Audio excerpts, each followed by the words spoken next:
masuk ke dalam firman Tuhan ya, kita tahu seringkali berkat ini adalah berupa kekayaan. Itu yang selalu dipikirkan oleh orang-orang banyak. Tapi apa yang terjadi belum lama ini ya, Vanessa Angel meninggal dengan suaminya.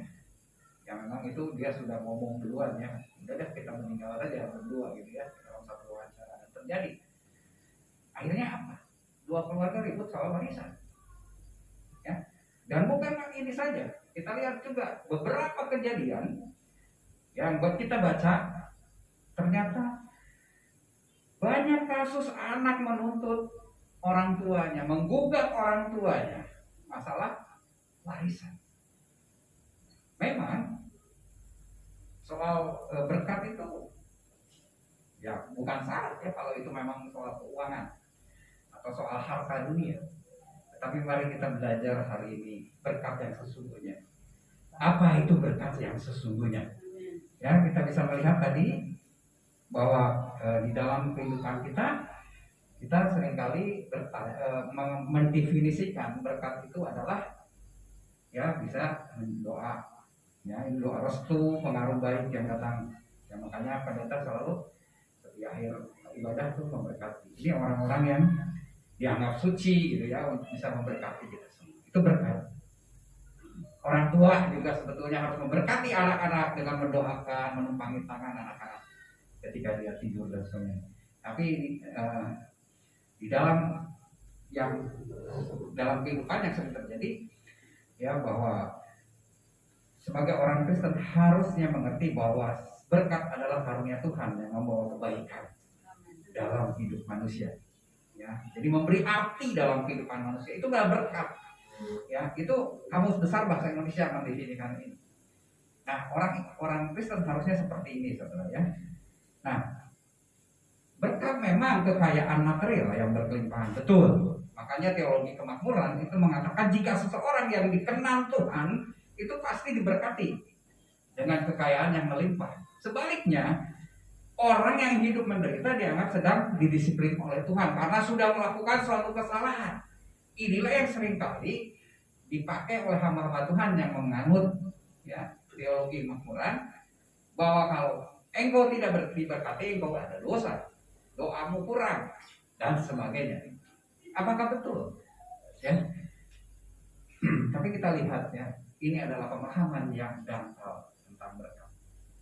Oleh sebab itu Tuhan di dalam firman Tuhan, kalau hanya kita berpikir bahwa berkat merupakan kekayaan, kita akan menerima banyak kali hal-hal yang menyedihkan dalam hidup kita. Siapa mencintai uang tidak akan puas dengan uang. Orang yang memiliki uang yang banyak, tetap dia akan terus mencari dan memperbanyak kekayaannya. Tidak akan puas dengan penghasilannya. Dan ini merupakan hal yang sia-sia, pengkhotbah bilang. Dengan bertambah harta, bertambah juga orang-orang yang menghabiskannya. Ya, dan ini adalah satu kemalangan dalam hidup. Kekayaan disimpan oleh pemiliknya menjadi kecelakaannya sendiri. Ya, mereka tidak tenang tidur. Ya, banyak orang yang kaya itu ketakutan ketika didekati orang dan sebagainya, itu takut diganggu, dimintain orang uang dan sebagainya. Kemudian juga tidurnya nggak nyenyak, takut dicuri dan sebagainya. Jadi akan menimbulkan banyak kesedihan, banyak kesusahan, penderitaan dan kesalahan. Ini firman Tuhan bilang, ya. Jadi itulah hukuman bagi orang-orang yang hanya berpikir bahwa berkat itu adalah kekayaan. Menjadi orang yang senang sekali mengumpulkan harta untuk dirinya sendiri. Jadi Tuhan bilang jangan bersusah payah untuk menjadi kaya. Amsal 23 ayat 4. Nah, menurut Kamus Bahasa Indonesia sebenarnya ini adalah rezeki. Ya, dia bedakan. Itu segala sesuatu yang dipakai untuk memelihara kehidupan. Dan ini juga diberikan oleh Tuhan. Makanan sehari-hari, ya nafkah itu adalah berkat Tuhan. Bagi orang beriman, rezeki dan berkat keduanya adalah karunia Tuhan. Ya, ini pemberian Tuhan. Nah, biasanya orang Kristen sering menghubungkan berkat dengan rezeki. Ya. Nah, orang dapat mendapat rezeki nomplok katanya ya. Itu baru dikatakan menerima berkat. Bukan berkat bukanlah rezeki. Berkat itu bukan hanya rezeki. Oke, sekarang apa yang Tuhan mau katakan tentang berkat? Yang pertama, ciri-ciri ya berkat itu. Yang pertama akan melahirkan kemuliaan Tuhan yang lebih besar dalam hidup. Kekayaan bisa menjadi berkat kalau melahirkan kemuliaan Tuhan yang lebih besar dalam kehidupan. Ya, ini ciri pertama. Jadi jangan bilang bahwa ketika kita mendapatkan uang, oh ini berkat Tuhan. Nah, tapi apa yang terjadi ketika kita mendapatkan berkat itu atau uang itu?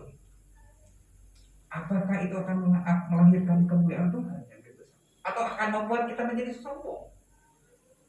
Atau akan membuat kita menjadi ketakutan karena berkat yang diterima?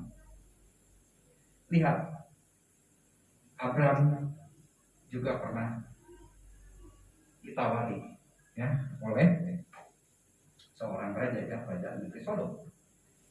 Dia bilang gitu, ya kamu akan, ya silakan ambillah, ya kamu akan diberi ya banyak harta karena rampasan. Karena dia Abraham ini menolong raja negeri Sodom. Tetapi Kejadian 14 ayat 22 katakan, tetapi kata Abraham kepada raja negeri Sodom itu, aku bersumpah demi Tuhan Allah yang Maha Tinggi, pencipta langit dan bumi, aku tidak akan mengambil apa-apa dari kepunyaan itu. Ini apa? Sepotong benang atau tali kasut pun tidak, supaya engkau jangan dapat berkata, aku telah membuat Abraham menjadi kaya. Abraham tahu ya apa yang Tuhan kehendaki dalam hidup. Ketika dia mau diberi harta, Abraham bilang, aku tidak akan mengambil apa-apa dari kepunyaan. Supaya apa? Supaya jangan ada orang yang meninggikan diri karena dia sudah membuat Abraham menjadi kaya. Itu tidak memuliakan. Kejadian 15 ayat 1. Abraham berpegang pada ini, jangan takut Abraham, akulah presiden, upahmu akan sangat besar. Inilah janji Tuhan. Makanya dia tidak mau berterima dari orang lain, karena dia sudah dijanjikan upah. Ya, kita lihat kepekaan Abraham. Dia bisa membedakan berkat Tuhan dan berkat raja. Berkat Tuhan tadi cirinya yang pertama akan melahirkan kemuliaan Tuhan yang lebih besar dalam hidupnya. Beda dengan berkat raja. Berkat raja akan menuntut tumbang, di mana kemuliaan Tuhan akan tersuri di dalam hidup. Dan Abraham sangat peka terhadap hal itu. Dia tidak mau ngambil berkat raja. Sudah di depan mata berkat itu, tapi Abraham tidak langsung mengambil, karena dia berpegang pada perkataan Tuhan bahwa upahmu akan besar, upahmu itu dari Tuhan, dan itu akan melahirkan kemuliaan Tuhan yang lebih besar dalam kehidupan dia, kemuliaan Tuhan ya. Dan itu terjadi. Hampir Abraham bilang di dalam Kejadian 24 ayat 35, Tuhan memberkati tuanku itu sehingga ia telah menjadi kaya. Orang lain melihat kemuliaan Tuhan di dalam kehidupan Abraham. Tuhanlah yang memberkati Abraham. Ini hambanya yang mengatakan. Jadi ciri pertama bahwa berkat akan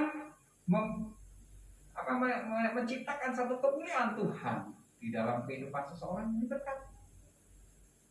Dan Abraham sudah memuliakan Tuhan dalam kehidupan. Itu terlihat sekali oleh hamba. Nah, apakah berkat yang kita terima? Sudahkah itu memunculkan kemuliaan Tuhan yang lebih besar dalam kehidupan kita?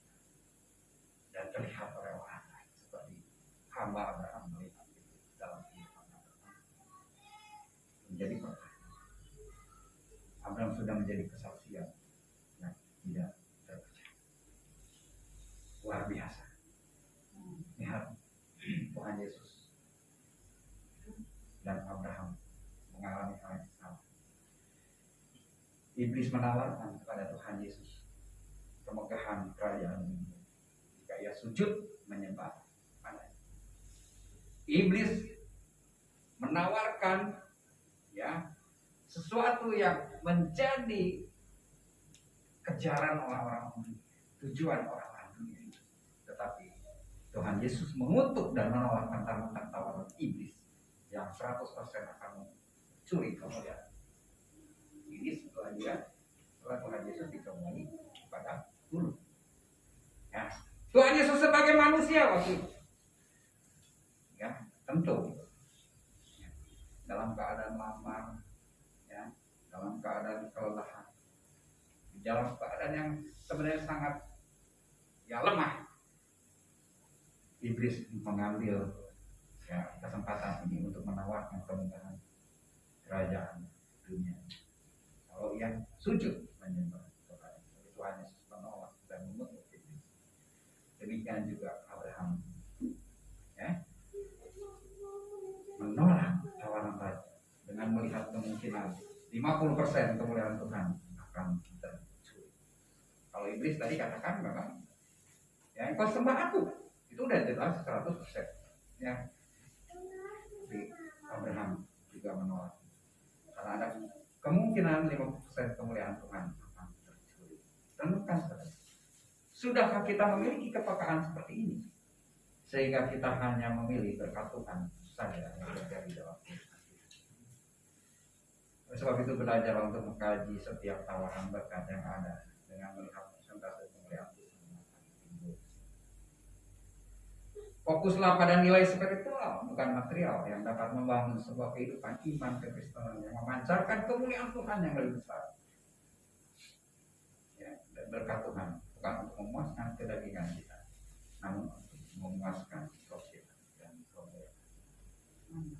Jangan gampang dengan tawaran-tawaran yang menggiurkan tentang harta kekayaan. Haji, apakah betul ini berkat Tuhan? Apakah ini tidak akan mencuri kemuliaan dalam kehidupan? Jangan sampai kita tukarkan apa yang Tuhan berikan kepada kita, berkat yang sesungguhnya ditukar dengan berkat yang berkat yang semu sebetulnya, yang tidak akan membawa kebaikan dalam kehidupan. Yang kedua, cirinya berkat adalah ketika Tuhan melimpahkan kekuatannya sehingga kita dimampukan untuk melewati penderitaan. Sekali lagi, berkat adalah ketika Tuhan melimpahkan kekuatannya sehingga kita dimampukan untuk melewati suatu penderitaan. Ini dialami, ya, oleh Ayub. Ayub 1 ayat 21 katakan katanya, dengan telanjang aku keluar dari kandungan ibuku, dengan telanjang juga aku akan kembali ke dalamnya. Tuhan yang memberi, Tuhan yang mengambil. Terpujilah nama. Ayub mengalami banyak penderitaan. Dia kehilangan seluruh hartanya. Dia kehilangan seluruh anaknya. Yang menyakitkan adalah dia kehilangan istrinya. Ya, istrinya bilang apa? Masihkah engkau mau menyembah Tuhan dalam kondisi seperti ini? Kutukilah dia dan matilah. Bukan menjadi seorang pendukung istri yang demikian. Dia seorang istri. Perannya adalah penolong sebetulnya suami istri. Tapi apa yang terjadi? Ya, istrinya justru menyuruh Ayub untuk mengutuki Tuhan dan mati.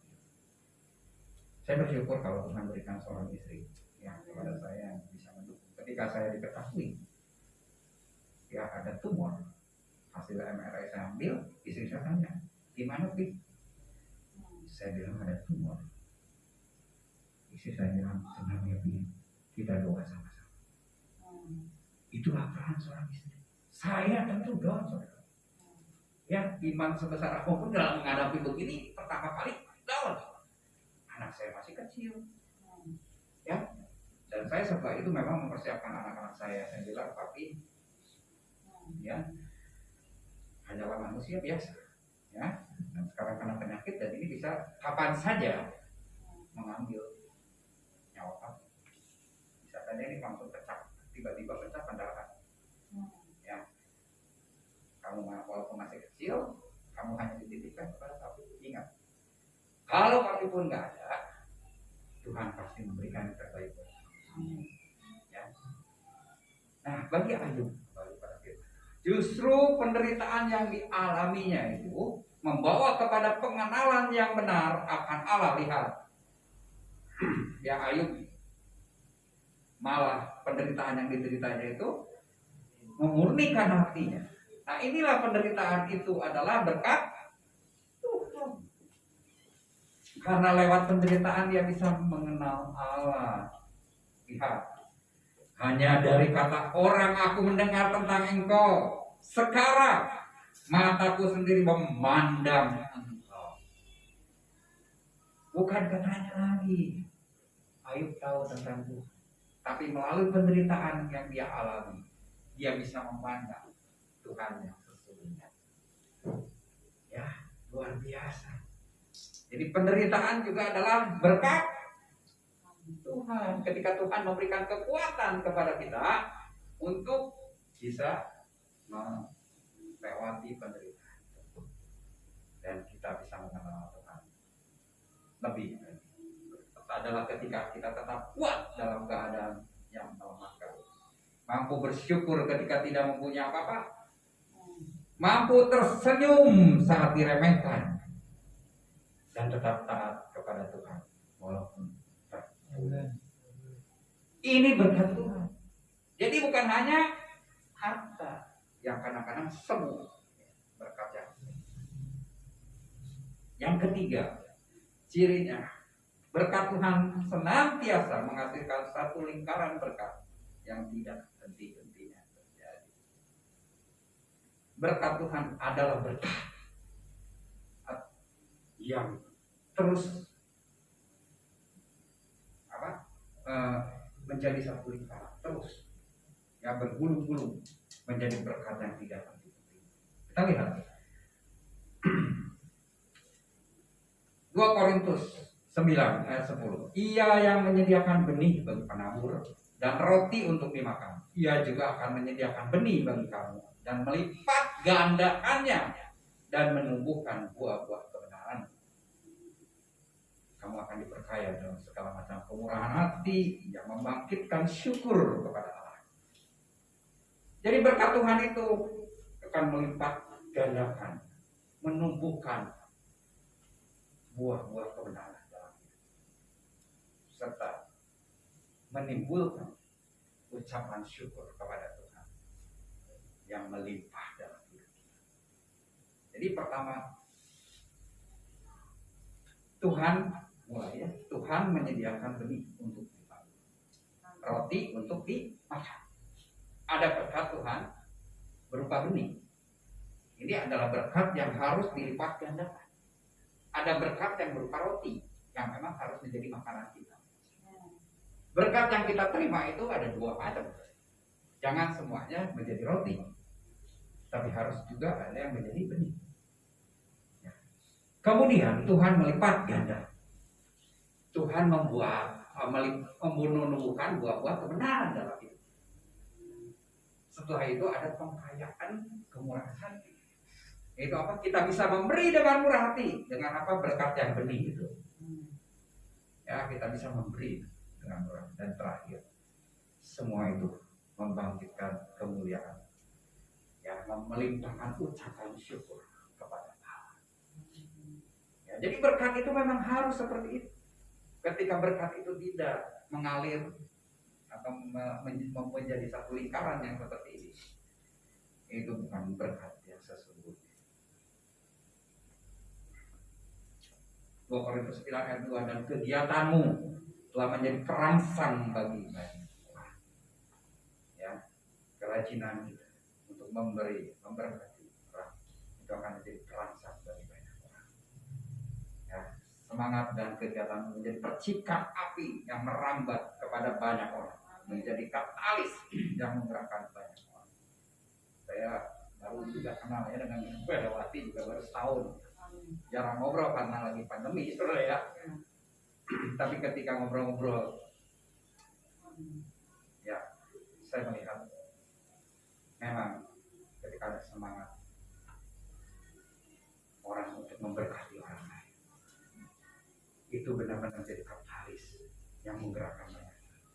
Saya ya selama 2 hari ini diantar-antar pengusaha besar ternyata pakai mobil Alphard yang tidak bisa menikmati itu berkatnya ya. Luar biasa. Dia digerakkan karena ada orang-orang yang Kakek Tercondro, Ibu Herawati yang mau menjadi berkat. Dan betul-betul Tuhan sudah menggerakkan orang-orang lain melalui semangatnya mereka pendiri mission ya. Berkat Tuhan senantiasa menghasilkan satu lingkaran berkat yang tidak henti-henti terjadi. Ya, karena Tuhan mau kita diberkati untuk menjadi.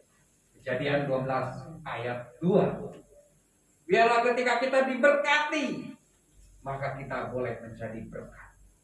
Jangan menjadi seperti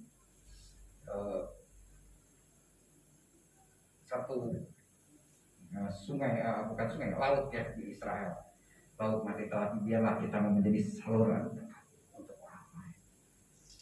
Barilah kita menjadi seperti danau Galilea, di mana sepanjang pinggir sungai itu menjadi sangat subur karena airnya mengalir, seperti yang terjadi dalam kehidupan Dorcas atau Tabita.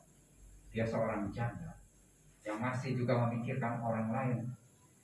Banyak janda-janda lain ya, yang datang menangis ketika Dorcas meninggal.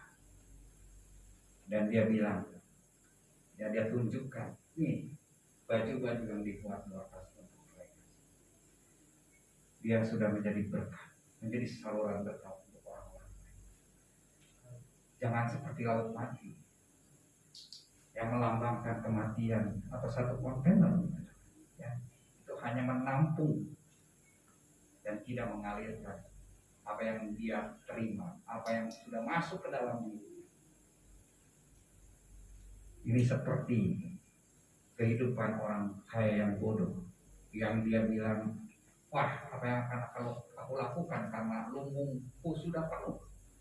Aku akan merombak lumbungku, membesarkan lagi lumbungku.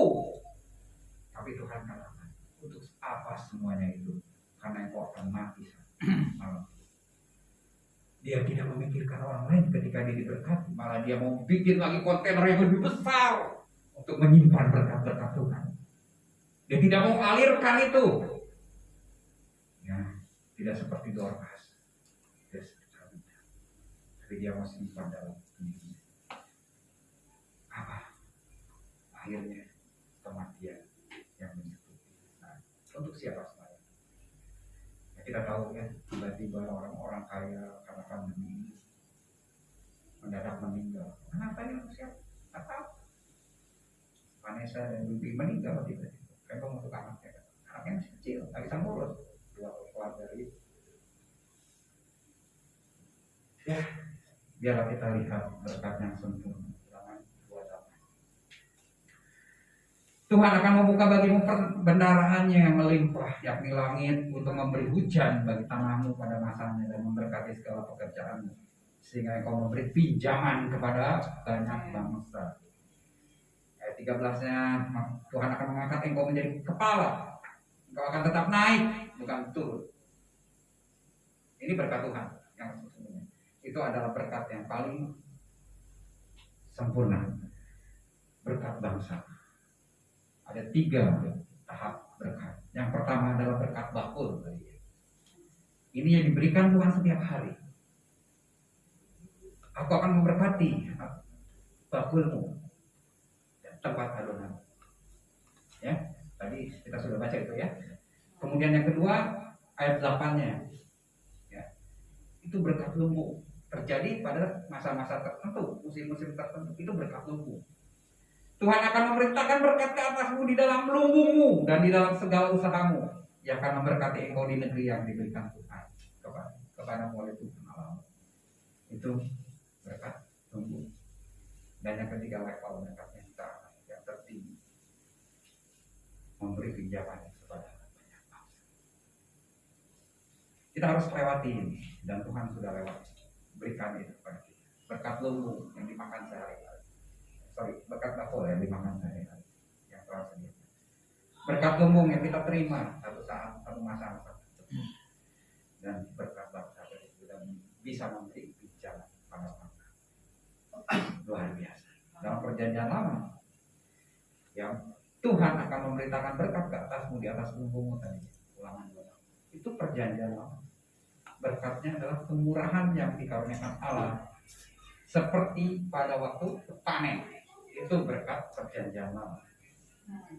Tapi lihat di dalam perjanjian baru. Dalam perjanjian baru, ya, kamulah yang mewarisi nubuat-nubuat itu dan mendapat bagian dalam perjanjian yang telah diadakan Allah dengan nenek moyang kita. Ketika ia berfirman kepada Abraham, oleh keturunanmu semua bangsa di muka bumi akan diberkati.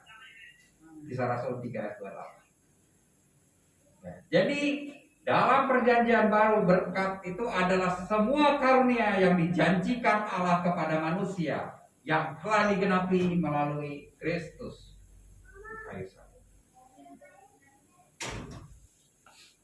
Perjanjian baru merupakan perjanjian berkat yang ada syaratnya. Kita akan terima berkat dalam perjanjian baru jika berjalan di dalam perjanjian berkat, yaitu keserupaan dengan Kristus. Kepenuhan Kristus ada dalam kehidupan kita. Sebab dalam Dialah berdiam secara jasmani yang perlu kepenuhan Allah. Dan kamu telah dipenuhi di dalam Dialah kepala semua pemerintah. Syaratnya berjalanlah di dalam perjanjian menjadi keserupaan dengan Kristus, yaitu kepenuhan dekat dengan. Yang kedua, gimana cara kerjanya? Di dalam Kristus. Akulah pokok anggur dan kamulah ranting-rantingnya. Barang siapa tinggal di dalam aku dan aku di dalam dia, ia berbuah banyak. Sebab di luar aku, kamu tidak dapat berbuah. Jadi, cara kerja berkat Tuhan itu, nah, yaitu ketika kita ada di dalam Kristus, maka kita akan berbuah banyak. Wujudnya gimana? Wujudnya tinggal di dalam firman-Nya. Jikalau kamu tinggal di dalam aku dan firman-Ku tinggal di dalam kamu, mintalah apa saja yang kamu kehendaki dan kamu akan menerima.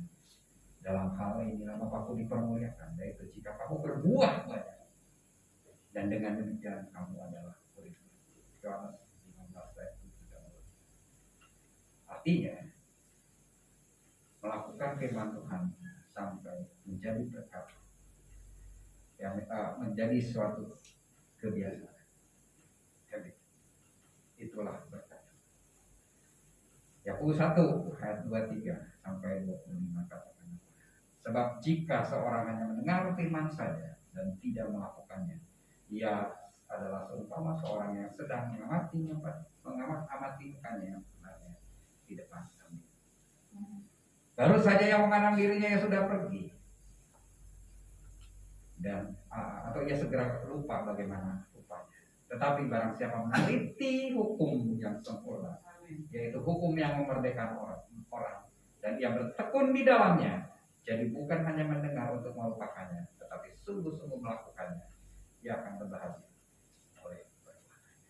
Ialah kita sudah mendengar firman Tuhan, tidak melakukan firman itu menjadi suatu kebiasaan di dalam kehidupan kita, maka berkat-berkat perbedaannya antara berkat perjanjian baru dengan berkat perjanjian lama adalah perjanjian baru itu dengan Yesus, sedangkan perjanjian lama tanpa Yesus. Sungguh luar biasa, ya. Biarlah kita mau tinggal di dalam Yesus dan ingat berkat adalah sesuatu yang akan menimbulkan atau melimpahkan ucapan syukur atau pemuliaan kepada Tuhan. Itu berkat yang harus kita benar-benar terima dalam hidup. Bedakan antara berkat raja dengan berkat. Biarlah dalam hidup kita akan senantiasa yang mencari berkat yang sesungguhnya, berkat yang ada di dalam Yesus, dengan menjalankan satu kehidupan yang mau melakukan firman Tuhan, menjadikan satu kebiasaan dalam hidup kita.